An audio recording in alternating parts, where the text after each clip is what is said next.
Hello అండి, అందరికీ welcome to my channel.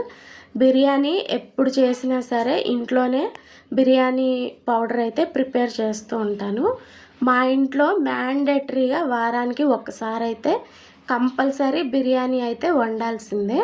Simple వేలో చూపిస్తాను మీకు. నా ఓన్ స్టైల్లో నేను ఎలా చేస్తాను అనేది. కడాయి పెట్టేసి కడాయిని లో ఫ్లేమ్లోనే పెట్టాలండి, హై ఫ్లేమ్లో పెట్టకూడదు. ఫ్లేమ్ అయితే దానిలో ఒక స్పూను ధనియాలు, ఒక స్పూను జీలకర్ర వేసేసి కొద్దిగా వేడవనివ్వాలి. అవి వేగుతూ ఉన్నప్పుడు ఒక స్పూన్ వచ్చేసి షాజీరా, ఒక స్పూన్ వచ్చేసి యాలుక్కాయలు వేయాలి. ఇది కూడా కొద్దిగా ఫ్రై అవ్వనివ్వాలి. మనము ఒకేసారి అన్నీ వేసేయకూడదండి, వన్ బై వన్ వేసుకోవాలి. ఏవైతే లేట్గా ఫ్రై అవుతాయో అవేమో ముందు వేసుకోవాలి, త్వరగా ఫ్రై అయ్యాయి వెనక వేసుకోవాలి. ఇప్పుడు ఒక స్పూను యాలుక్కాయలు కూడా వేసేసిన తర్వాత లవంగాయలు వేసాను. లవంగాయలు ఇంకా చెక్క, ఈ రెండు కూడా వేసేసి ఫ్రై అయితే చేసుకోవాలి.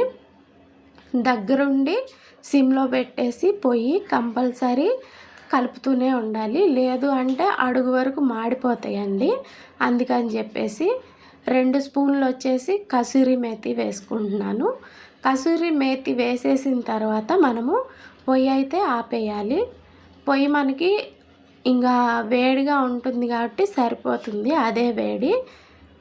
కసూరి మేతి మనకి ఊరికనే ఫ్రై అయిపోతుంది ఆ హీట్కే, అందుకని చెప్పేసి పొయ్యి ఆపేసిన తర్వాతే వేసుకోవాలండి. ఇవన్నీ కూడా మనకి ఏదైతే కడాయి హీట్గా ఉందో ఆ హీట్ పోయే వరకు కూడా ఇలా కలుపుకుంటూ ఉండాలి.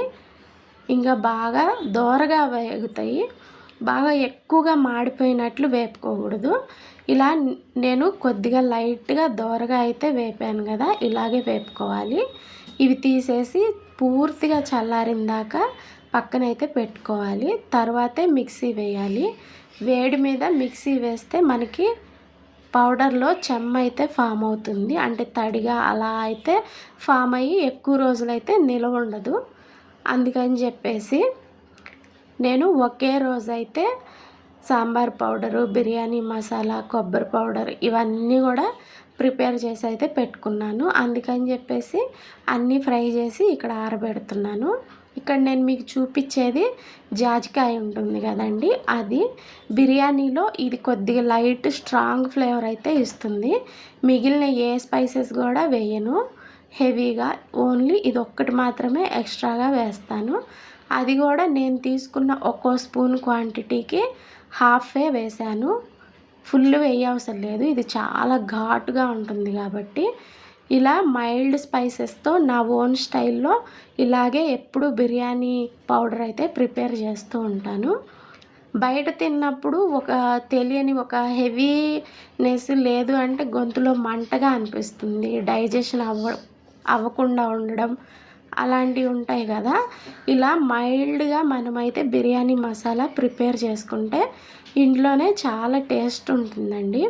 ఇది మనకి ఫ్రిడ్జ్లో పెట్టినా బయట పెట్టినా సరే చాలా రోజుల వరకు నిల్వ ఉంటుంది. నేను ఎక్కువగా ఏం చేసుకోను, ఒక్కొక్క స్పూనే తీసుకొని ప్రిపేర్ చేస్తూ ఉంటాను. ఇది ఓన్లీ బిర్యానీస్ అనే కాదు, ఏ నాన్ వెజ్ ఐటమ్స్ వండినా, ఈవెన్ చికెన్ పకోడీ చేసినా సరే ఒక్క హాఫ్ స్పూను లేదు అంటే స్పూను క్వాంటిటీని బట్టి వేస్తూ ఉంటాను. బిర్యానీలో అయితే నేను హాఫ్ కేజీకి వచ్చేసి 1.5 స్పూన్ అయితే వేస్తానండి. ఈ పౌడరు చాలా ఫ్లేవర్ఫుల్గా ఉంటుంది. మిక్సీ వేసుకున్న తర్వాత ఇలా డైరెక్ట్గా మనమైతే డబ్బాలో ఎత్తి పెట్టుకోకూడదు. అలా పెట్టాము అంటే వేడి ఉంటుంది కదా హీట్గా, అందుకే పాడైపోతుంది. ఇలా మనము సపరేట్గా ప్లేట్లో వేసేసి పక్కన పెట్టుకోవాలి. ఇది ఎన్ని రోజులైనా సరే ఉంటుందండి, స్మెల్ ఏమి పోదు ఇలా ప్లేట్లో పెట్టినా. ఎప్పుడైతే మళ్ళీ మనం డబ్బాలో వేసుకొని పెట్టుకుంటామో యాజ్ ఇట్ ఈజ్ దాని ఫ్లేవర్ దానికే ఉంటుంది. చాలా అంటే చాలా మంచి అరోమా అయితే వస్తుంది మిక్సీ వేసేటప్పుడే. సింపుల్గా హెవీగా ఏం స్పైసెస్ లేకుండా ఇలా అయితే ప్రిపేర్ చేస్తూ ఉంటాను బిర్యానీ పౌడర్.